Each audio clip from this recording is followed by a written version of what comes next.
Hey guys, welcome back to another episode of Last Minute A channel that helps you with everything life science. It's either it's the night before your exam, or you are just learning a new section and you are frustrated, you are intimidated. This channel is like a painkiller to all your problems, life science. So let's get to what we're going to be talking about today. So this is a different section. We are now looking at the endocrine system and homeostasis in humans.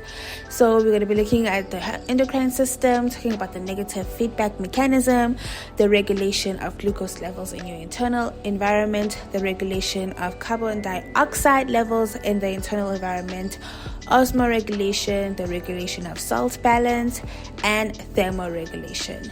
Just to give you a quick synopsis, we have been done now with the nervous system. Now we're going to be looking at everything that's just making sure that your body operates perfectly and protects you at all times.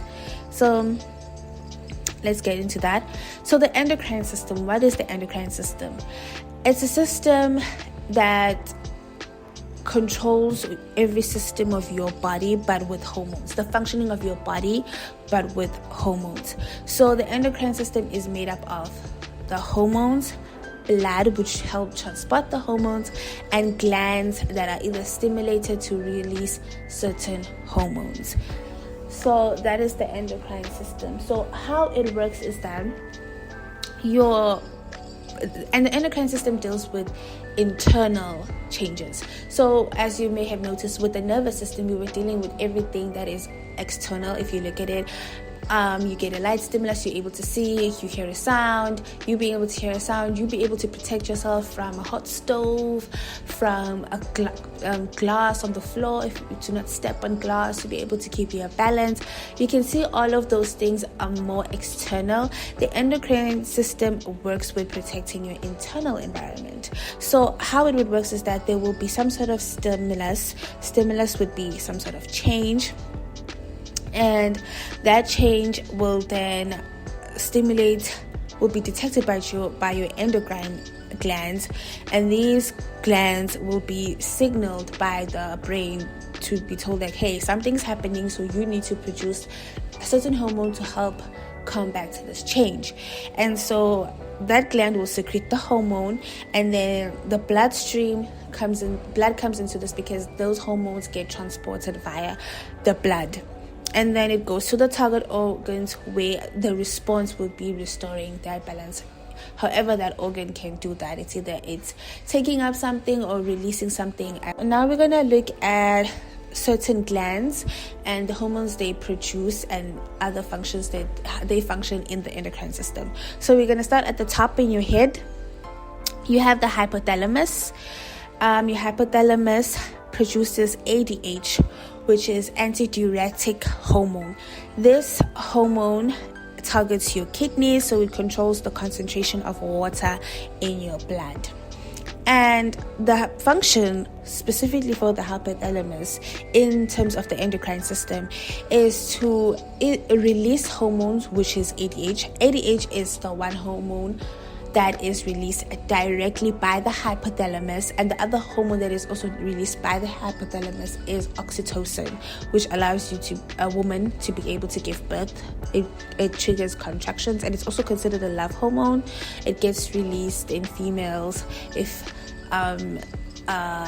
they are encountering in sexual activity. Also, another function of the hypothalamus is to also stop the secretion. The function of hypothalamus is to control the release and the inhibition of hormones by the pituitary gland, which is like the mastermind of that whole system as well.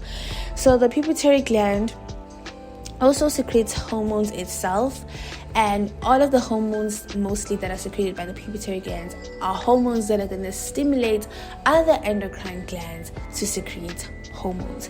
For example, the pituitary gland secretes the growth hormone and the TSH hormone, which is the thyroid stimulating hormone, which stimulates your thyroid to secrete a hormone as well. FSH stimulates the development of follicle, which is the follicle stimulating hormone. LH, which stimulates ovulation, that's the luteinizing hormone. Prolactin, which stimulates the mammary glands to secrete milk. So there are a number of other hormones that are secreted by the pituitary gland that play mostly the role of causing other glands in the rest of your body to produce hormones to make sure they restore balance within the internal body system. And is the pineal gland, also in the brain. The pineal gland secretes melatonin. Melatonin puts you in your sleepy state, makes you fall asleep. So this helps to control your sleep-wake cycle. And you have the thyroid gland. Now we're going around our neck, going down to the rest of the body. And in our neck, we have the thyroid gland, which secretes thyroxine, which helps controls your metabolism and your growth. And then you have adrenal glands. Adrenal glands are on top of your kidneys. They release adrenaline, fight or flight, cortisol, aldosterone. So basically all of those hormones. Adrenaline is your stress response, and it helps with your metabolism with the help of cortisol. Cortisol is also a stress response, and aldosterone helps with your salt water balance. Then other glands, we have your pancreas, which is behind your stomach, and it helps secrete insulin if you have high sugar levels, and glucagon if you have low sugar levels, so it controls your blood sugar levels. And you have your ovaries that secrete estrogen or progesterone, which control a female's reproductive system and menstrual cycle. And testes, which are in the scrotum, secrete testosterone, which controls the male reproductive system and sperm production. There are other glands as well that secrete hormones, and they have particular functions in the body. So now let's talk about the negative feedback mechanism. And before we talk about that mechanism and how it works, we are looking at homeostasis. Homeostasis is balance in your body, in your internal environment, balance. So homeostasis in humans is the process by which the body maintains a stable internal environment despite changes in the external environment. So this is just the process of which your body is making sure that even whatever happens outside, we keeping the same environment for our organs so that we can able to stay alive and continue functioning well. So in order for homeostasis to be achieved, the negative feedback mechanism is needed. So this mechanism helps controls system. It's a control system that helps change, where there's change in a condition triggers a response that reverses that change, bringing conditions back to normal. So the mechanism helps to trigger some sort of response in your body to help reverse the changes that is being experienced by your body to bring back everything to normal. So there's an example I've put in here. So let's say you have a thermostat in your home. It gets too hot. So now it's extremely hot. And what you would do, you will go on you will turn on your air conditioner, right? And that will cool down the house. If it's getting too cold or it's too cold inside the house, you will turn up your heaters to warm it up, to warm the house up, to increase the temperatures back to maybe the optimal that is like. So how does this mechanism work? So what will happen is that you will experience a change in the environment, stimulus, maybe your body temperature goes up, and then what will happen is that your receptors will detect the change. So the receptors of your skin, which are thermoreceptors, will pick up that there's this change in the environment. It's a bit hot. And then your control center, your brain, your hypothalamus, compares that change to the normal range and then will trigger a response and make a decision, and then a response will be decided on, and then the effector, your organs or structure, will then act to correct that. So then now you're going to start sweating so you can cool down. And then you have and that's your response will be your body cooling down back to normal, and then those corrective measures of all of those things will be stopped. So this is just an overview of what happens. We're going to look at some examples. So for example, glucose levels, your blood sugar levels.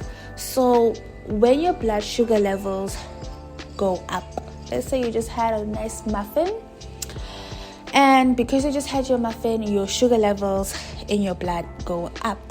And when that happens, your pancreas is stimulated.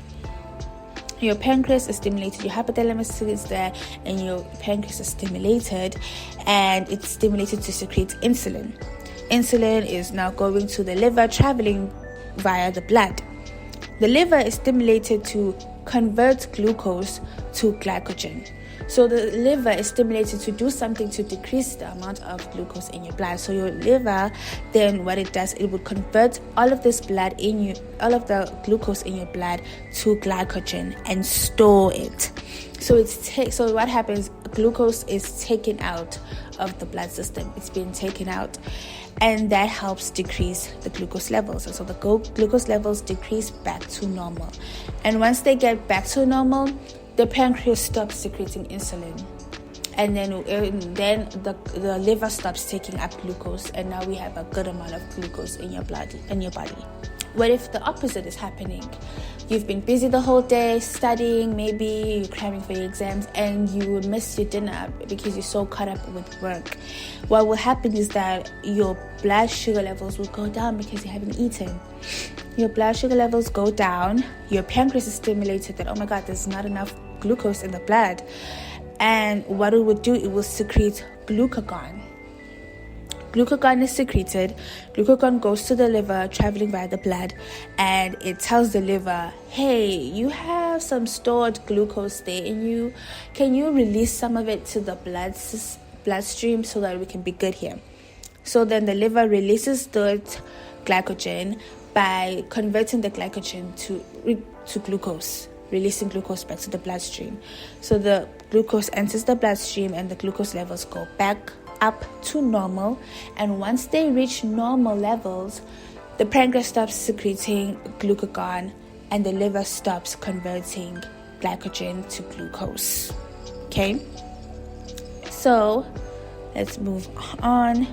Oh, before, I know there's a confusion between glucagon and glycogen. How I remember it is I associate glucagon with glucose all the time because they both start the same three letters, glu.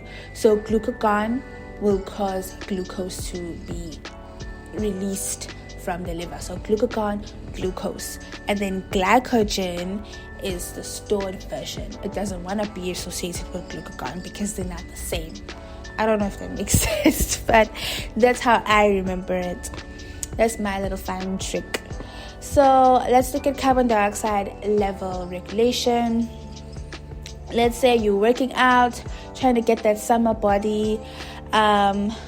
So because you're working out, there's an increase in carbon dioxide levels in your bloodstream because your muscles are working, and so your chemoreceptors in your cells, especially in your carotid artery that is on your neck, it is stimulated because it's realizing the blood passing by is filled with carbon dioxide. That receptor will send a message to your medulla oblongata because that's the part of the brain that controls your breathing. And it'd be like, we need to do something. So your medulla oblongata will then stimulate your breathing muscles, which is your intercostal muscles between your ribs, and your diaphragm, which is underneath your ribs, and also stimulate your heart to start your heart muscles. So it stimulates these muscles to be more active. So what would happen now that you are breathing in deep and you're breathing in faster, and your heart is beating fast as well to ensure to pump all that blood that is deoxygenated to your lungs, and to pump all the oxygenated blood outside to your bloodstream, to your rest of your organs. And now, as a result of all of that, you are starting to exhale much more deep, like you're inhaling deeper and you're exhaling like a lot, like you're going like if you notice, if you're working out, you start breathing in very deep and faster because you're trying to get as much oxygen in, and then your carbon dioxide levels will go back up. And then once you've gotten enough oxygen in your blood, then you start breathing normally. So yeah, this is just how you make sure that your organs, your brain doesn't go brain dead because there's too much carbon dioxide. Now, osmoregulation. Osmoregulation is the regulation of water levels in your blood. So same thing, let's say it is a hot day, and as a result you're sweating a lot, and because you're sweating a lot, you start losing a lot of water in your bloodstream. So you are dehydrated, and so your hypothalamus will then be like, realize this and decide on secreting the antidiuretic hormone. This is secreted directly by the hypothalamus, so do not mind what is written there, that was a mistake. And so it will be released by the hypothalamus, and that hormone, the ADH, will go target your kidneys, and it will increase the permeability of your collecting ducts and distal convoluted tubules. Those are the tubes and ducts that are related to your kidneys. They become more porous, meaning like more water is passing through them, and this allows for the kidneys to reabsorb water back into the bloodstream. So your water levels in your blood will go back to normal, and once everything goes back to normal, all of those actions will then cease. So your hypothalamus will stop secreting ADH, and your kidney will stop taking up water once you go back to normal. And also, because your kidney is retaining or reabsorbing water, you will not urinate. It will also stop you from urinating because you're already losing so much water. You're dehydrated anyways. So reverse can happen where maybe it's winter time and you're still trying to make sure you're drinking enough water in the day, but because it's winter, you're not really burning a lot of water in your body because it's cold. So what will happen is that your water levels will be a bit too high, and your hypothalamus will realize this, and then it will stop secreting or secrete less ADH. So that is the antidiuretic hormone. So then there will be little or no ADH going to your kidneys. That means there will be a decrease in the permeability of your collecting ducts and your distal convoluted tubules. So that means they will not be as permeable, so there will be less to no reabsorption of water, and as a result of that, there will be more frequent urination, and the water levels will now go, because you're now passing out water in your urine, there will be less the water levels will decrease to normal. So you'll realize that when it's cold, on cold days, you urinate a lot by just drinking 1 glass of water, because you're not really losing any much water in your body. You're not burning too much water because it's cold. But in the summer, you can drink 2 liters of water and you will not urinate that much. It would take a lot for you to urinate a lot. So sometimes it does get to a point where the water levels are too much, and because you drink too much water maybe during winter, so your body's just trying to make sure that to keep the salt levels good.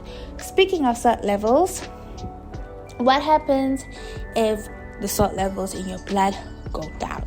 So what would happen is that your chemoreceptors in your afferent and efferent arterioles of your kidneys, they will detect this low salt levels, and what will happen is that the adrenal glands which are on top of your kidneys, will be stimulated to secrete aldosterone, and that aldosterone makes your renal tubercles in your kidneys to increase the uptake or the reabsorption of sodium ions into your kidney and into your bloodstream, and that will increase your sodium levels back to normal.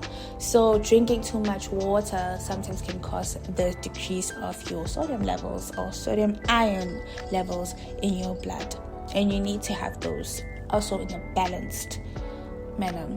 So, or what happens if there's too much sodium ions in your blood? Maybe you're dehydrated, maybe you're eating a little bit too much salt. So what would happen is that, again, your chemoreceptors and your afferent and efferent arterioles of your kidney detect this, and your adrenal glands are then stimulated less, if you may. Like there'll be no stimulus sent to your adrenal gland or to produce aldosterone, or it will be stimulated less, therefore secreting less aldosterone.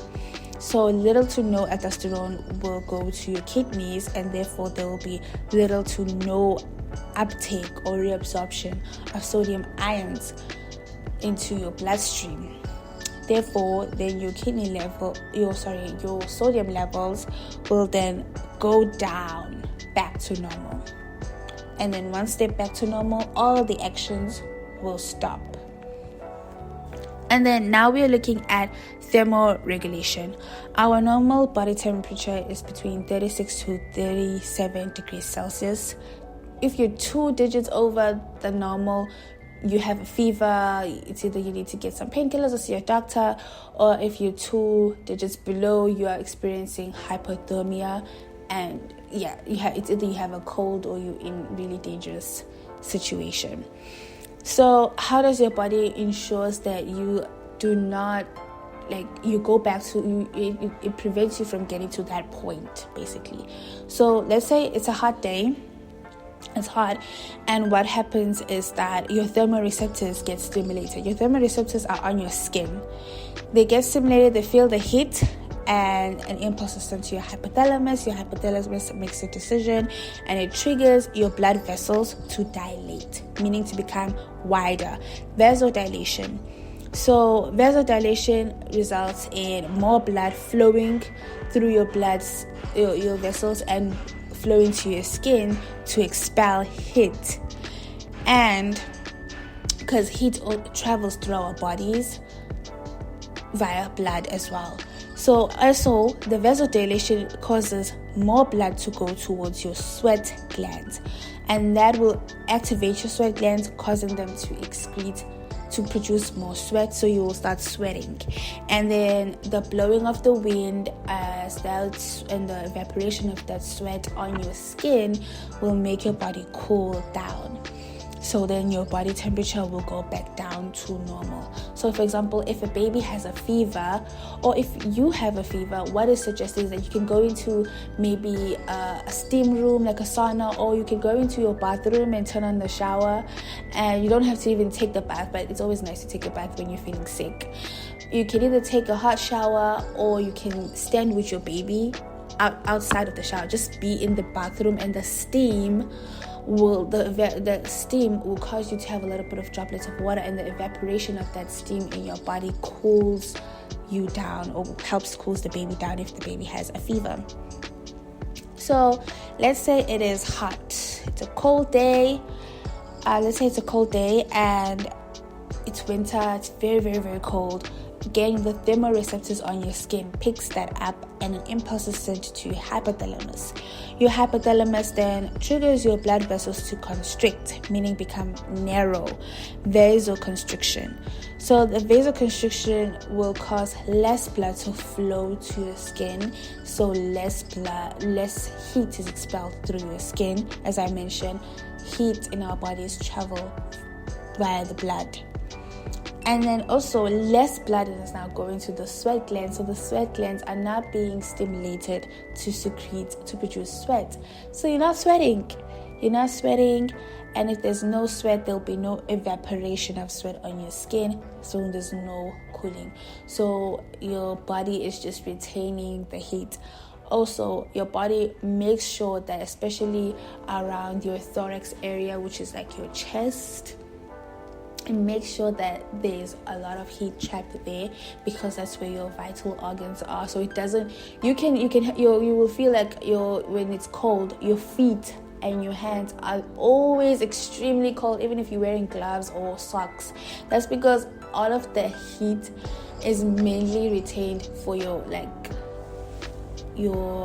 thorax area, where all your vital organs, the most important organs, are, to make sure that they stay warm, they get the best temperature, and they don't die off because of being cold. Okay, so that is the end of the video, guys. I hope you enjoyed this video and it was super helpful to you. Thank you so much for supporting me and watching this channel. I hope it is helpful, and you can hit the subscribe button. It's for free. Come on, hit the subscribe button, turn on the notification so you get a notification when I upload another video. Share this video with your classmates. They're also going through the same thing as you. It will be great to help out. Leave a comment. I would love to hear from you guys, and also like this video, and so that YouTube knows that this video is important to you, and it's useful, and it will keep sharing that to other and recommending my videos to other people as well, so that they'll get the help that you got. Thank you so much, guys, for tuning in. Have a great time. Good luck with your studies. God bless, and bye.